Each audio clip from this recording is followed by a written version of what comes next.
ઉધનાથી સમાચાર કે જ્યાં ચકચારી હત્યા કેસની અંદર 2 આરોપીઓને લઈને મહત્વપૂર્ણ અપડેટ સામે આવી રહી છે। આ બંને આરોપીઓને પકડી પાડવામાં આવ્યા છે। પોલીસે 2 આરોપીની ધરપકડ કરી છે અને 4 આરોપીની શોધખોળ યથાવત રાખી છે।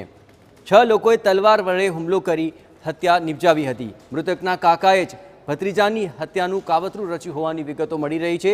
મહારાષ્ટ્રના પુણેમાં ઝઘડો થયો હતો અને તેની અદાવત રાખીને આ હત્યા નિપજાવવામાં આવી। મુજબ પોલીસે આગળને તજવીજ ચાલુ કરી હતી અને તે મુજબ કુલ 2 આરોપીઓ અત્યાર સુધી પકડાયા છે, જેનું નામ કાલુસિંહ અને મોહનસિંહ છે। જે આ બંને આરોપીઓ તે વખતે જે હત્યાના બનાવમાં સ્થળ ઉપર હાજર હતા અને તેઓ આ જે ભોગ બનનાર છે એના ઉપર એટેક કરવામાં તેઓ સામેલ હતા। બાકીના જે આરોપીઓ છે એની પકડવા માટે અત્યારે પોલીસ કાર્યરત છે। અલગ અલગ આરોપીઓ માટે જુદી જુદી ટીમો બનાવી છે। આ ટીમો પોતાની રીતના આના ઉપર વર્કઆઉટ કરી રહ્યા છે અને આરોપી જલ્દીથી જલ્દી પકડાઈ જાય એ માટેના પ્રયાસો ચાલુ છે।